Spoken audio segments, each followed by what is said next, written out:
My brothers said the ranch was never meant for me, until the lawyer opened the envelope marked "Do not record." If you've ever been told you don't belong or that your story doesn't matter, then stick around. This one's for you. Go ahead and hit that subscribe button, because we're building a place here for people who know what it's like to fight for their own ending. The bus seat vibrated with a low, tooth-loosening hum that had been my only companion for the last 4 hours. Outside the greasy window, the concrete and steel of the city were finally giving way to tired-looking strip malls, then wide, flat fields, still brown from the departed winter. Each mile marker was a tick on a clock, counting me down to a moment I'd been dreading and dreaming of for 2 years. 18, the age of freedom. For me, it was the age I was officially handed a cardboard box with my life inside and shown the door of the Northgate Residential Center for Youth. 2 years of gray walls, of scheduled meals, of being a case file instead of a person. My name is Leo, and on my 18th birthday, I wasn't going to a party.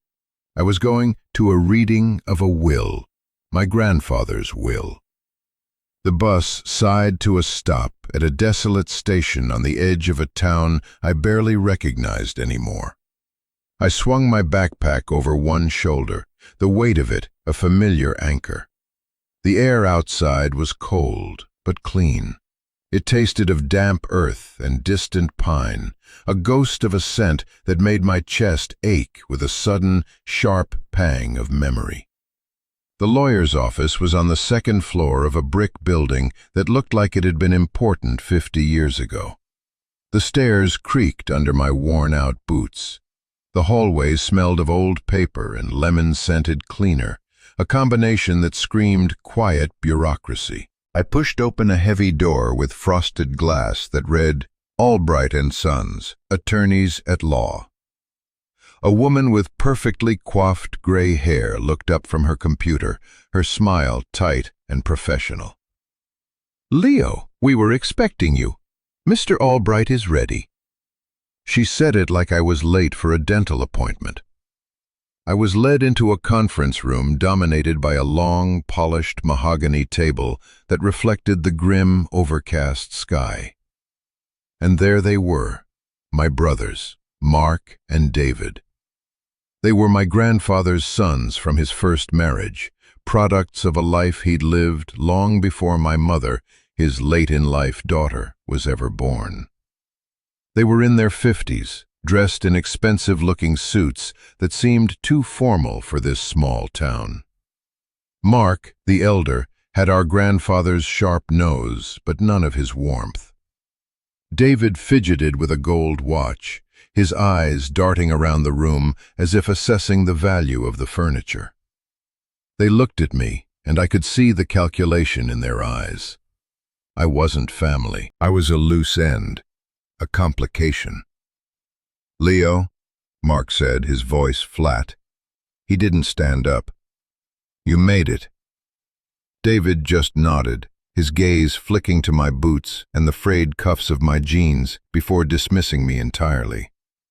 I took the only empty seat at the far end of the table, feeling like a child summoned to the principal's office. The chair was cold leather. I could feel the distance between us as a physical thing, a vast, polished desert of wood. Mr. Albright entered then, a tall, stooped man in his late 60s, with kind, tired eyes behind thick spectacles. He carried a thin leather briefcase and moved with a deliberate slowness that calmed the room, just a little. He was the only person in that room who had ever spoken to me with anything resembling gentleness. He'd handled the paperwork when I was placed in the system. "Gentlemen, Leo, thank you for coming," he began, sitting at the head of the table. He opened his briefcase and took out a thick, cream-colored envelope. "We're here to execute the last will and testament of Arthur Vance." My grandfather's name. Hearing it spoken aloud in this sterile room felt like a profanity. Arthur Vance was the man who taught me how to read the clouds, how to tell a hawk from a vulture by its shadow on the ground. He was the smell of sawdust and engine grease. He was the calloused hand that held mine when my mother died. He was home. And for the last 2 years of his life, he was the man who had let me go. The memory was always there, lurking just behind my eyes. The social worker's car in the driveway. My grandfather standing on the porch, his shoulders slumped, his face a mask I couldn't read. He hadn't hugged me goodbye. He'd just watched me leave. I was 16. He died 2 years later, and I read about it in a notification letter from the state. I hadn't even been allowed to go to the funeral. Mr. Albright cleared his throat, pulling me back to the present. He broke the seal on the envelope. The sound was like a twig snapping in a silent forest. I, Arthur Vance, he began to read, his voice a low, steady monotone. Being of sound mind and body. I tuned out the legal jargon. My eyes were fixed on my brothers. Mark was leaning forward, his hands clasped on the table, a predator waiting for the kill. David was trying to look casual, but the muscle in his jaw was twitching. They knew what they were here for. The ranch. 2,000 acres of rolling hills, timber, and creek beds in the shadow of the Cascade Mountains. It wasn't just land, it was a kingdom. It had been in our family for 100 years, and it was all they had ever cared about. And so, Mr. Albright continued, reaching the operative part of the document, I bequeath my property known as the Vance Ranch, including all land, structures, and assets contained therein, to be divided in equal shares among my 2 sons, Mark Vance and David Vance, and my grandson, Leo Carter. The room went silent. The hum of the fluorescent lights overhead seemed to grow louder. I felt a jolt, a shock that ran right through the soles of my boots. An equal share. Me. I looked at Mark. His face had gone rigid, a faint flush creeping up his neck. David dropped his pen. It clattered on the mahogany, the sound unnaturally loud. An equal share? David said, his voice a disbelieving squeak. What does that even mean? The boy gets a third? Mark shot him a look that silenced him. He turned his cold eyes on Mr. Albright. It must be some mistake. Dad would never. The will is perfectly clear, Mark, Albright said calmly. It was drafted, signed, and witnessed right here in this office. Arthur was very specific. Mark sat back, his mouth a thin, hard line.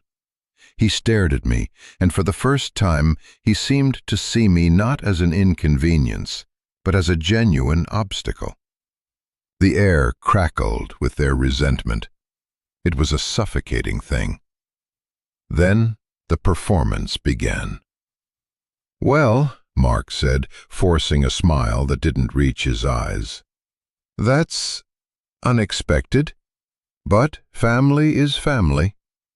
He looked at me, his gaze softening artificially. Leo, look, we know this is a lot to take in.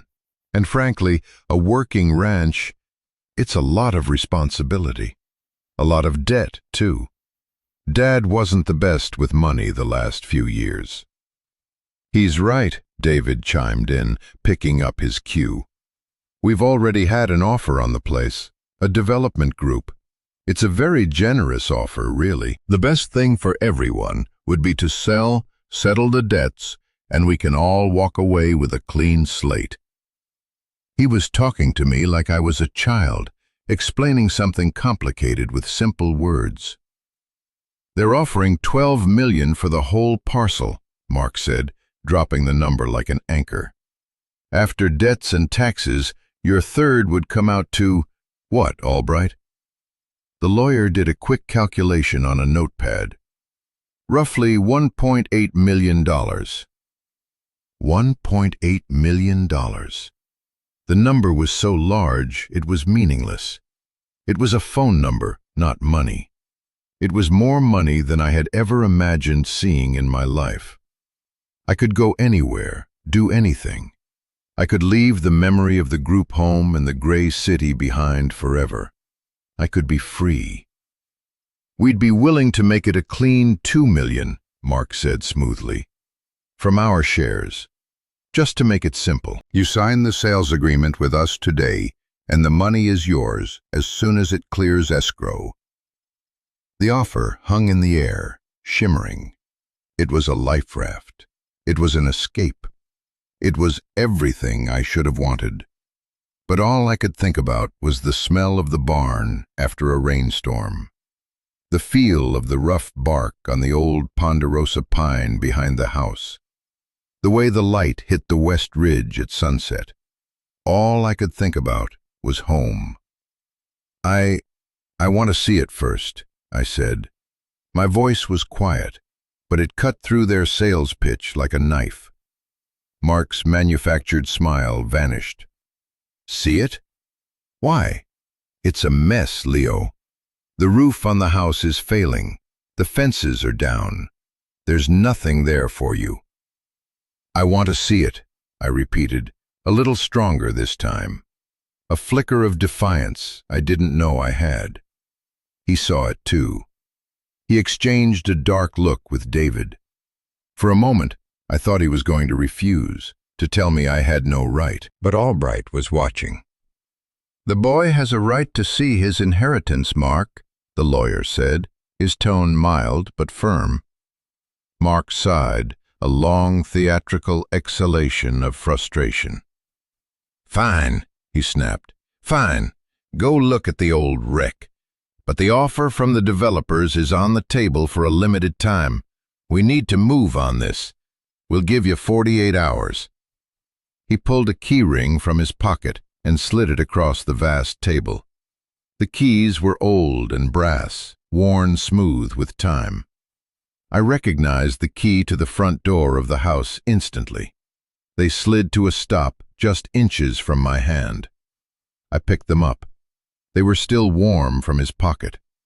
It felt like a surrender and a declaration of war. Mr. Albright cleared his throat again, drawing our attention. He reached back into his briefcase. There is one final item, he said, his voice dropping slightly. Arthur left a second envelope. It is addressed to me. He held it up. It was smaller than the first, made of the same cream-colored paper. But on the front, in my grandfather's familiar, spidery handwriting, were 4 words that changed everything. Do not record. The room, which had been simmering with tension, suddenly went ice cold. Mark and David stared at the envelope as if it were a snake. Do not record, David asked, his voice thin. What the hell does that mean? It means, Albright said, his eyes meeting mine for a brief, significant second, that the contents are not part of the public probate record. They are a private addendum, a final instruction. He didn't open it. He just held it, letting the weight of it settle in the room. The unspoken message was clear. The story wasn't over. My grandfather, even from the grave, had just made his next move. And I was beginning to understand that I wasn't a loose end. I was the entire point. I walked out of that office without another word, the brass keys heavy in my pocket. The image of that final envelope burned into my mind. I didn't know what it contained, but I knew one thing for sure. I wasn't going to the ranch for a trip down memory lane. I was going to look for an answer. I was going home to find out why I'd been sent away. The bus ride out of town was a blur.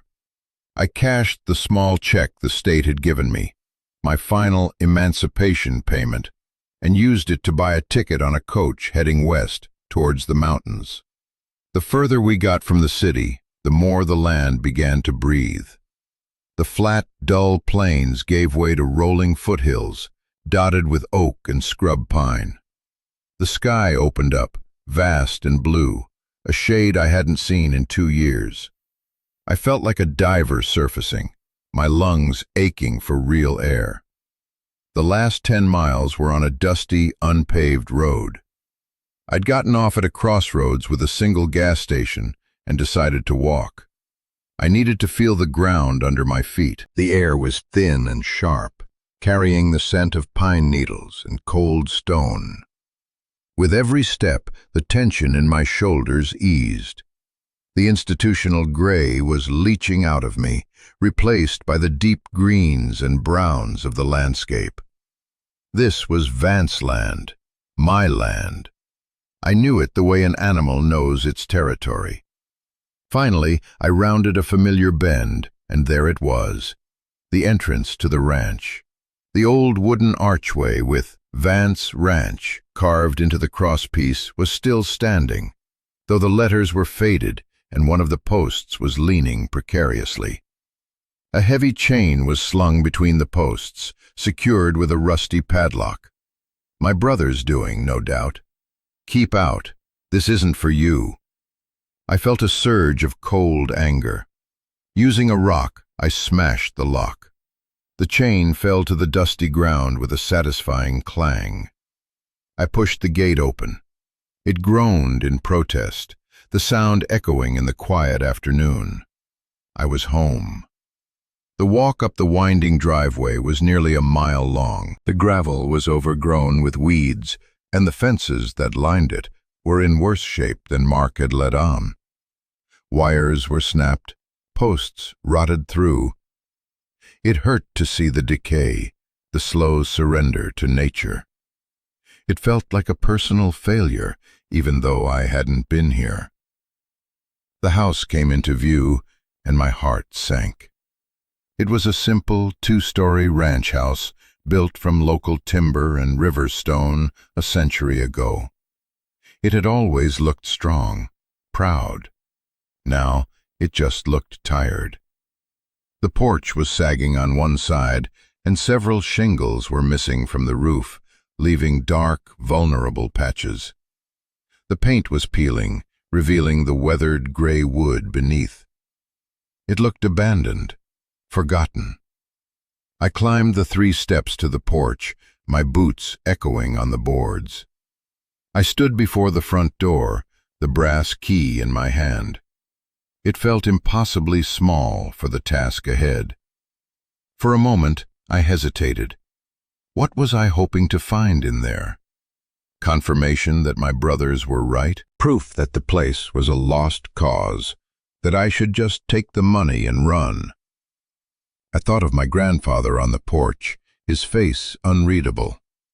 I thought of the envelope in Albright's office. Do not record. There was a reason for everything. I just had to be brave enough to find it. I slid the key into the lock. It resisted, stiff from disuse, but then turned with a solid, definitive click. The door swung inward on a gust of stale, dusty air. The inside of the house was dark, the windows clouded with grime.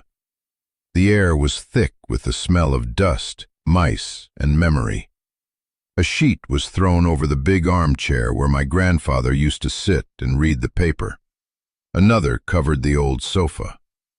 It was a house in mourning, draped in white shrouds. I walked through the living room, my footsteps silent on the thick layer of dust covering the wooden floors. I ran my hand along the stone fireplace, the rock cool and rough beneath my fingers. I remembered my grandfather building a fire on cold winter nights, the flames dancing and throwing shadows on the walls. I remembered being small enough to sit on his lap, feeling safe from the wind howling outside. I went into the kitchen. A calendar on the wall was still turned to October, 2 years ago, the month I left. A coffee mug sat by the sink, a dark ring at the bottom. It was like a crime scene, frozen at the moment everything changed. The silence was the loudest thing in the house. It was a heavy, oppressive thing, filled with unspoken words and unanswered questions. I felt a wave of despair wash over me. Mark was right. What was I doing here? This wasn't a home anymore. It was a tomb. It was a monument to everything I had lost. I almost turned and walked out. I could be on a bus back to the city in an hour. I could call Albright, tell him to accept the deal. $2 million. I could buy a new life, a clean one, with no ghosts. But then my eyes landed on a small, framed photograph on the mantelpiece, half hidden by the corner of a dust sheet. It was a picture of me and my grandfather, taken years ago. I was maybe 10, holding up a ridiculously small fish, grinning a gap-toothed smile. He was standing behind me, one hand on my shoulder, a proud, quiet smile on his face. His eyes. They were the same kind, tired eyes as Mr. Albright's, but they were full of a fierce, protective love. Looking at that photo, I knew. I knew he wouldn't have just let me go. He wouldn't have just abandoned me, or this place. There had to be a reason. The story wasn't in this house. The story was somewhere else. His workshop. The thought came to me, sudden and clear. My grandfather spent more time in his workshop than he did in the house. It was his sanctuary, the place where he could fix anything. A broken tractor engine, a loose chair leg, a sad little boy's heart. I left the house, letting the front door swing shut behind me, and headed for the big red barn that stood 100 yards away. The barn doors were huge, and one had slipped its track, leaning inward at a drunken angle. I had to put my shoulder into it to force it open enough to squeeze through. The inside of the barn smelled incredible, a rich, earthy mix of old hay, leather, and oil. Dust motes danced in the shafts of light slanting down from the high, dirty windows. Old saddles were draped over railings, their leather cracked and dry. An ancient, rusted tractor stood in the center bay like a sleeping iron beast. His workshop was in the back corner, a space he'd walled off from the rest of the barn. The door was unlocked. I stepped inside, and it was like stepping back in time. Everything was exactly as I remembered it. Tools hung in neat, orderly rows on the pegboard walls. Jars of screws, nails, and bolts lined the shelves. The air smelled of sawdust and metal, and there, in the center of the room, was his workbench. It was a massive thing, built from heavy timbers, its surface scarred with 1,000 cuts, burns, and oil stains. It was a map of his life's work. I ran my hand over the rough wood, and that's when I saw it. Tucked away in the deep shadow underneath the bench, almost completely hidden by old tarps and empty paint cans, was a black metal footlocker. It was an old military-style trunk, heavy and solid. It had a large, formidable-looking padlock on it. I'd never seen it before. My heart started to beat a little faster. This was it. This was something he hadn't wanted found by accident. I dragged it out into the light. It was heavy. I shook it, and something shifted inside with a dull thud. The lock was thick and unforgiving. I searched the workbench for a key but found nothing. I looked around the workshop. My eyes landed on a heavy-duty bolt cutter hanging on the wall. It felt like a betrayal, breaking into something he had locked away. But I knew I had to. I took the bolt cutters. They were heavy in my hands. I positioned the jaws around the thick shackle of the padlock. I squeezed the handles together, putting all my weight into it. For a second, nothing happened. Then, with a loud, sharp snap, the metal gave way. The lock fell to the floor. My hands were shaking. I took a deep breath and lifted the heavy lid of the trunk. Inside, nestled on a bed of yellowed newspaper, were stacks of old photographs, bundled with twine. There were pictures of a young woman with a kind smile, my grandmother, who died before I was born. There were pictures of my mother as a little girl, playing in the very fields I had just walked through. Digging deeper, I found a small, leather-bound journal, his journal, and beneath that, a thick, legal-sized manila envelope sealed with wax. On the front, in his familiar script, was my name, Leo. My breath caught in my throat. This was it, the answer, the reason. I was about to open it when my phone buzzed in my pocket. The sudden noise was so jarring in the silence of the barn that I almost dropped the envelope. I fumbled for the phone. The screen read, Albright Law. I answered, my voice hoarse. Hello? Leo, it's Robert Albright. His voice was calm, as always, but there was an undercurrent of urgency I hadn't heard before. I'm glad I reached you. Are you at the ranch? Yes, I said, my eyes still fixed on the envelope in my other hand. I'm here. Good. Listen to me carefully. Your brothers are not waiting for your 48 hours. Mark just called me. He's trying to invoke a clause in the state partnership laws to force a buyout of your share. He's claiming you're an unstable, non-contributing party, and that holding the property is causing financial harm to the estate. My blood ran cold. Can he do that? He can try. It's an aggressive move. He's trying to bully you, to scare you into selling. He also mentioned the developer's offer is contingent on a decision by the end of business tomorrow. He's putting the squeeze on, Leo. I looked around the dusty workshop, at the footlocker, at the envelope in my hand. I was just a kid in a barn. They were in a high-rise office somewhere, with their lawyers and their money, trying to erase me from the equation. The weight of it was crushing. What do I do? I asked, my voice barely a whisper. For now, you do nothing, Albright said. Don't answer any calls from them. Don't agree to anything. Just stay put. And Leo? Yeah? Your grandfather was a very deliberate man. He never did anything without a reason. Remember that. The line went dead. I stood there, the phone in one hand, the letter in the other. A cold draft snaked its way through the barn, and I shivered. Albright's words echoed in my head. He's trying to bully you. He's trying to scare you.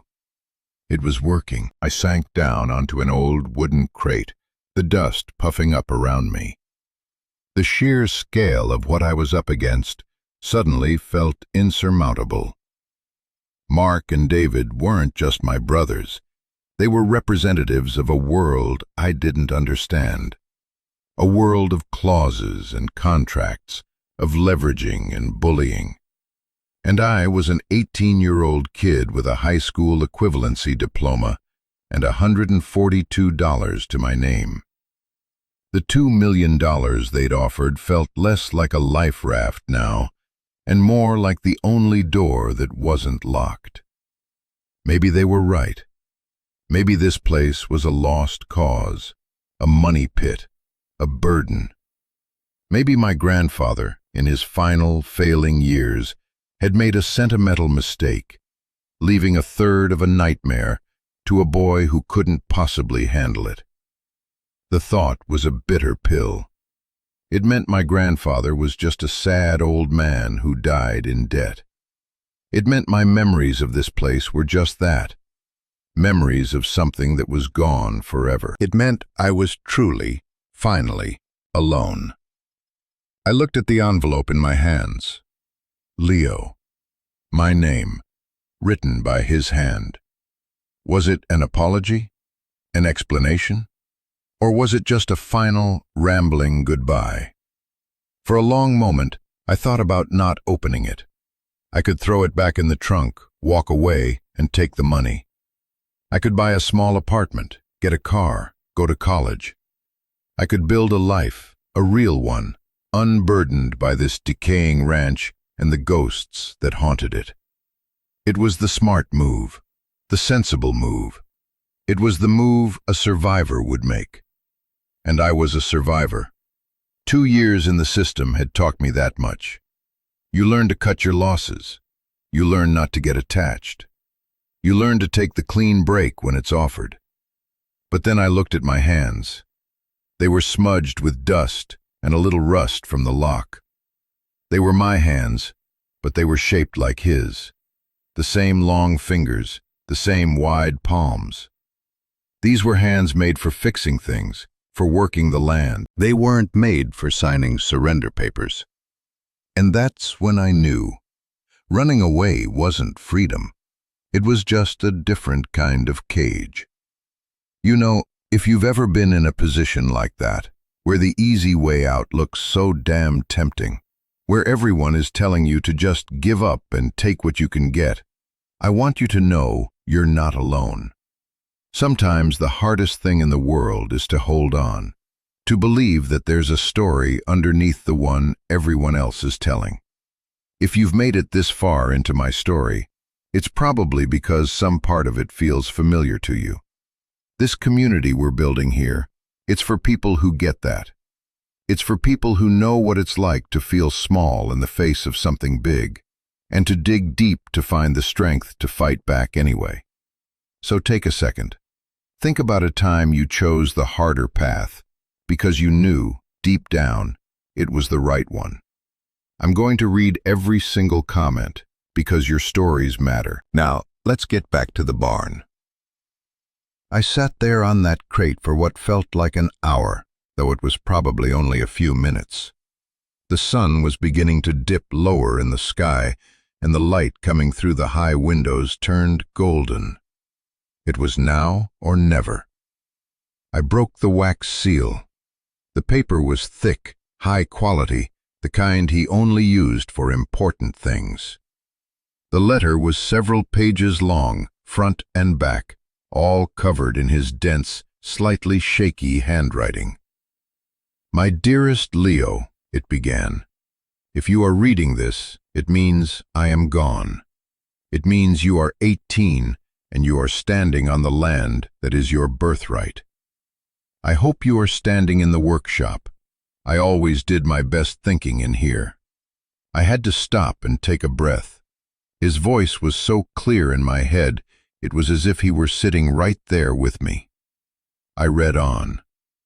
"There are things I need to explain, things I couldn't say before, things that will be hard to hear, but you need to hear them. I need you to know that not a day went by in these last 2 years that my heart didn't break for what I had to do. Sending you away was the hardest thing I have ever done in my life. Harder than burying your grandmother, harder than burying your mother. I didn't send you away because I didn't want you, son. I sent you away to save you." My hands started to shake again. I had to put the letter down on the workbench to steady them. To save me? From what? From him?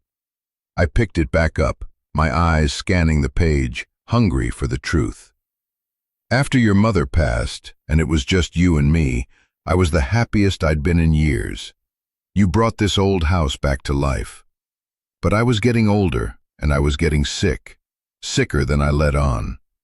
The doctors told me I had a year, maybe 2. And I knew with a certainty that chilled me to the bone what would happen the moment I was gone. Mark and David, they never saw this place as a home. They saw it as an asset, an investment. They resented your mother, and by extension, they resented you. They saw you as an obstacle to their inheritance. If I had died with you here, a minor, under this roof, they would have taken control. They would have become your legal guardians. They would have sold this ranch out from under you so fast your head would spin. and they would have put you in the first state facility they could find while they counted their money. They would have devoured you, Leo. I had to put you somewhere they couldn't touch you. I had to put you in the system. I had to make you a ward of the state. Because the state, for all its faults, has rules. It would protect you until you were 18, until you were a legal adult, until you could stand on your own 2 feet and claim what is yours as a man. It was a desperate gamble. I was trading your happiness for your future. I was hurting you to protect you. And I have prayed every single night that you would one day be able to forgive me. Tears were blurring the words on the page. I wiped them away with the back of my dusty hand.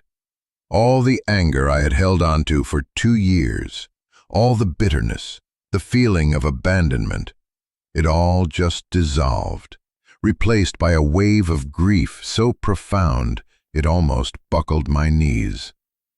He hadn't abandoned me. He had sacrificed his last years with me to protect me. He had let me hate him so that I might one day have a home. I cried. I sat on that dusty crate in the golden light of the dying sun, and I cried for the grandfather I had misunderstood. I cried for the frightened, lonely 16-year-old boy who thought his whole world had rejected him. I cried for the 2 years we had lost. After a while, the tears stopped. I was empty, hollowed out, but the despair was gone.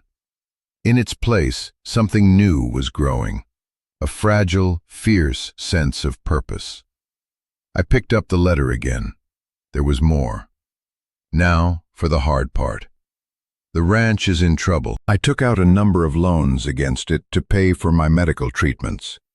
The debts are significant. Mark and David are not lying about that. Selling is the easy option. It's the sensible option. And if that is what you choose, I will not blame you. Take the money and build a good life for yourself, Leo. You've earned it. But there is another way. This ranch isn't just dirt and trees. It has a secret I have kept for 30 years. Underneath the west pasture, the part that slopes down to Miller's Creek, is a significant aquifer, a massive, deep reservoir of pure, clean water. The geological surveys are in this trunk. I had them done back in the 80s when there was that big drought. The water rights attached to this property predate all the county zoning laws. They are ironclad. Those rights, Leo, are worth more than the land itself. A development group, Westward Horizons, has been trying to buy this land for a decade.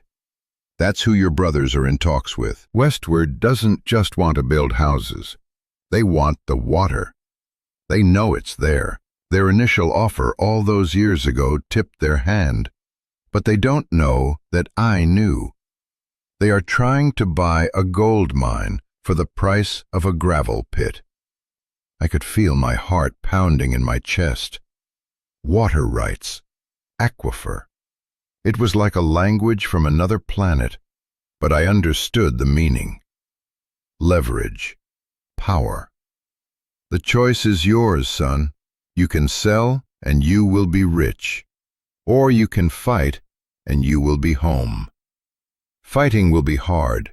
It will mean taking on more debt to buy out your brothers. It will mean working this land, bringing it back from the brink. It will be the hardest thing you have ever done. But this place is in your blood, Leo. It's a part of you. I didn't leave you money. I left you a choice. I left you a legacy, if you're strong enough to take it. Inside this envelope, you will find another, smaller one. It is addressed to Robert Albright. Give it to him and only him. He is a good man. He was my friend. He will know what to do. Do not be afraid. You are a Vance, and we do not break. Your loving grandfather, Arthur. I folded the letter, my hands steady now. The grief was still there, a dull ache in my chest, but it was overshadowed by a white-hot clarity. The choice wasn't a choice at all. It was a calling. He hadn't just left me a secret. He had left me a plan. He had left me a weapon. I reached back into the manila envelope. There it was, a small, crisp envelope, just like Albright had described. On the front, in the same handwriting, were the words, "For Robert Albright only, do not record." My grandfather had set the board before he died. He had put all the pieces in place, and he had trusted me, a boy he hadn't seen in 2 years, to make the final move. I stood up. The dust, the decay, the silence. It didn't feel oppressive anymore. It felt like a beginning. This wasn't a tomb. It was a battlefield. And my grandfather had just handed me the map. I put the letter and the small envelope in the inside pocket of my jacket, zipping it up securely. I walked out of the workshop, out of the barn, and into the twilight. The sky was a riot of purple and orange over the western ridge. The air was cold and clean. I took a deep breath. For the first time in 2 years, I felt truly free. Not because I was out of the system, but because I knew who I was. And I knew what I had to do. The drive back to town felt different.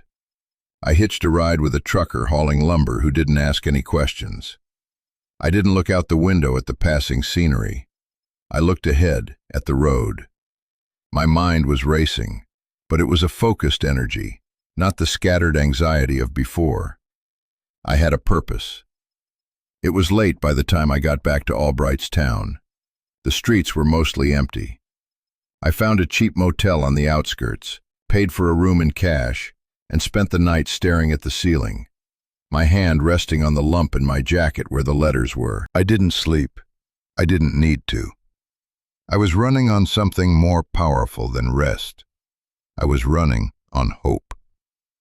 The next morning I was at Albright's office before the doors even opened. The same receptionist gave me the same tight smile, but this time there was a flicker of surprise in her eyes. "Mr. Albright is with a client," she said. "You'll have to wait." "Tell him it's Leo Carter," I said, "and tell him I have something from my grandfather." She hesitated, then picked up her phone. A moment later, she hung up. Her expression changed. "He'll see you now," she said, her voice softer. I was shown back to the same conference room. This time it felt smaller, less intimidating. Albright was waiting for me, standing by the window. He looked tired. "Leo," he said, turning to face me, "your brother Mark has been calling my office all morning. He's filed a preliminary injunction. He's not bluffing." "I know," I said. I walked to the table and took the small envelope from my jacket pocket. I slid it across the polished wood. "My grandfather told me to give this to you." Albright looked at the envelope, then at me. His expression was guarded, but his eyes were sharp, curious. He picked it up, examining the seal, the handwriting. "Do not record." He took a silver letter opener from his desk and slid it open with a precise surgical movement. Inside were 2 documents. The first was a folded multi-page report filled with charts, graphs, and dense geological text. The second was a single yellowed sheet of paper with a government seal at the top, dated 1983. Albright spread the geological report out on the table first. He scanned the summary page, his eyebrows rising slowly. He traced one of the subterranean maps with his finger. "My God," he whispered, "an artesian aquifer. The recharge rate is... This is incredible." He then picked up the yellowed document. He read it once, then twice. A slow smile spread across his face, transforming his tired features. It was a smile of pure intellectual delight. The smile of a man who has just been handed a royal flush.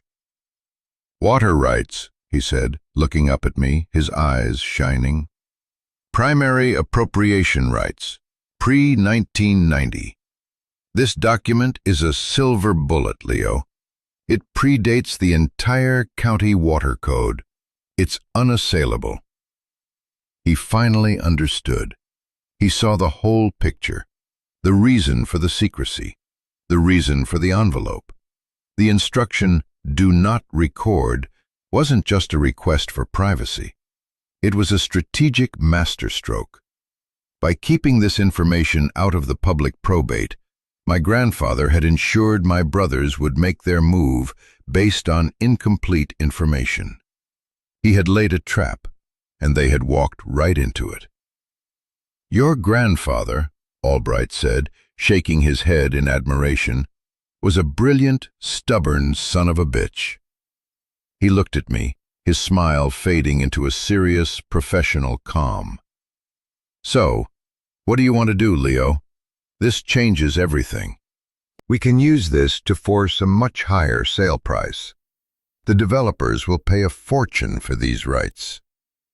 "No," I said. The word was quiet, but it landed in the room with the force of a gavel. "No sale." Albright studied my face, searching for any sign of doubt. He found none. "The sale is off," I continued, my voice gaining strength. "I'm not selling my home. I want to use this to buy them out." For the first time, Albright looked truly surprised. He had seen the legal weapon. I was seeing the key to the front door. "Buy them out?" he said. "Leo, that will mean taking on all the ranch's debt, plus finding the capital to pay their shares. It will be a monumental struggle." "I know," I said, echoing my grandfather's words from the letter. "It will be the hardest thing I've ever done, but the choice is already made." I thought I saw a flicker of pride in the old lawyer's eyes. He nodded slowly, a general accepting his orders. "All right," he said, his voice all business now. "All right, Leo. Let's go to war." The meeting was set for that afternoon. It was in a larger, more impersonal conference room at a different law firm, the one representing the developers. The air was thick with the smell of money and arrogance. Mark and David were there, sitting on one side of a massive table with two slick-looking corporate lawyers. I sat on the other side with Albright. My brothers wouldn't look at me. They stared straight ahead, confident, impatient. They thought this was a formality, the moment I would finally cave. A man in a perfectly tailored suit, the lead counsel for Westward Horizons, cleared his throat. "Mr. Albright," he began, his voice smooth as oil, "we are here to finalize the terms of the buyout of Mr. Carter's minority share, as per the injunction filed by your client's partners before proceeding with the full sale of the Vance property. My clients are prepared to honor the previously discussed sum of $2 million for a swift resolution." Albright just smiled. "I'm afraid there has been a change in circumstances," he said pleasantly. He slid a folder across the table. "My client, Mr. Leo Carter, as a one-third equal partner in the estate, is not interested in selling his share. In fact, he is officially rescinding any and all consideration of a sale of the property." The room went dead silent. Mark's head snapped toward us, his face a mask of disbelief and fury. "What is this? Some kind of joke?" "No joke, Mark," Albright said. He leaned forward. "We have recently been made aware of certain assets attached to the property that were not included in the initial estate valuation. Specifically, primary artesian water rights dating back to 1983. He let the words hang in the air. The developer's lawyers exchanged a quick, almost imperceptible glance. It was a flicker of panic. They knew exactly what he was talking about. "These rights," Albright continued, "make the current offer from your client, Westward Horizons, not just inadequate, but frankly insulting. We had the land's water assets appraised this morning. Their value is, to put it mildly, substantial. "This is ridiculous," David sputtered, his face turning blotchy and red. "There are no such rights." "Oh, but there are," Albright said, tapping the folder. "The documentation is all in there, certified and recorded with the state. Your father was a very thorough man." Mark stared at me, his eyes burning with a hatred so pure it was almost stunning. He finally saw the truth. He hadn't been outmaneuvered by Albright. He'd been outmaneuvered by his own father, and by me. "So," the lead developer's lawyer said, his smooth voice now strained, "what is it you want, Mr. Carter? A new number?" I looked across the table, past the lawyers, past David's sputtering rage, and directly at Mark. For the first time, I wasn't the scared kid. I wasn't the charity case. I was his equal. "I don't want a new number," I said, my voice clear and steady. "The ranch is not for sale. Not now, not ever. What I want is for you to get off my land." The aftermath was messy, but decisive. The developer, faced with the reality of the water rights, immediately withdrew their offer. Without the big sale, my brother's legal leverage to force a buyout evaporated. The tables had been completely turned. Now, I was the one holding the valuable asset. Albright, using the certified appraisal of the water rights, secured a bank loan against the ranch's true value. It was a huge, terrifying number, but it was enough. We made my brothers a formal offer. We would buy out their 2/3 share of the ranch for a price based on the original land valuation, the one without the water rights. It was a fair, legally sound price for the asset they thought they were selling. It was also millions less than what they had dreamed of. They were apoplectic. They threatened to sue, to fight it for years. But Albright calmly explained that any court battle would bring the water rights into public record, and their documented attempt to sell the property without disclosing that asset to their unstable, non-contributing partner would be viewed very, very poorly by a judge. It was checkmate. They took the deal. They took the money and disappeared from my life. I never heard from them again. I signed the papers in Albright's office, the same room where it all started. When it was done, the debt was mine. The ranch was mine. I walked out into the sunlight, holding the deed in my hand.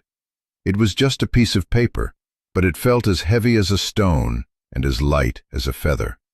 Months have passed since that day. It's spring now at the ranch. The hills are a vibrant, impossible green. The snow is melting off the high peaks, and Miller's Creek is running high and fast. The work is harder than I ever could have imagined. I've spent the winter patching the roof, one shingle at a time. I've started the slow, back-breaking work of mending fences. The house is still a mess, but it's a living mess now. My mess. There's a fire in the hearth every night. The dust sheets are gone. I'm not alone out here. Some of the old-timers in town, men who knew my grandfather, have started stopping by. One of them, a retired carpenter named Sal, has been showing me how to properly frame a wall. Another drops off a casserole every Tuesday. They don't say much, they just show up. They see a Vance on the Vance Ranch, and to them, that feels right. They are a quiet, sturdy kind of community, built on shared history and nods across a hardware store aisle. I'm learning their language. Last week, I was clearing out the last of the junk in the barn, and I found my grandfather's journal, the one from the footlocker. I've been reading a little bit each night. It's not about the ranch or the money. It's about the weather, about a sick calf, about the day my mother was born, about the first time I laughed. It's a logbook of a life, a life of struggle and joy and profound, quiet love for this piece of earth. He didn't leave me a fortune to be spent. He left me a story to continue. He didn't give me a home. He gave me the chance to build one. And that, I've come to realize, is the only kind of inheritance that truly matters. It's not about what you're given. It's about what you choose to do with it.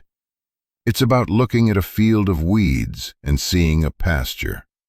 It's about looking at a broken-down house and seeing a home. It's about looking at yourself, at all your broken pieces and scars, and seeing someone worth fighting for. The sun is setting now. I'm sitting on the porch, which I finally managed to level last weekend. The air is cool, and it smells like wet earth and new beginnings. The fight isn't over. In many ways, it's just begun. The debt is real. The work is endless. But for the first time in my life, I feel like I am exactly where I am supposed to be. I am home. This story, in the end, wasn't about a ranch or about money. It was about reframing the past. For years, I told myself a story about abandonment, because it was the only story that made sense of the pain.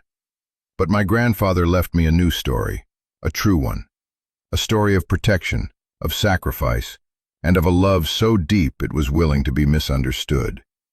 And that's the real lesson, isn't it? We all have stories we tell ourselves, stories about our families, our losses, our own worth.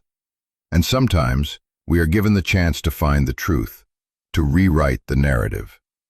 Maybe your inheritance wasn't a piece of land. Maybe it was a stubborn streak from your grandmother, or a love of books from your father, or a quiet resilience you didn't even know you had until you were tested. What is the real story you've inherited? What is the truth you've had to fight to uncover? I want you to share it in the comments below. Let's fill this space with true stories, because every single one of them matters. Thank you for listening, and if you haven't already, please subscribe. Join this community. We're just getting started.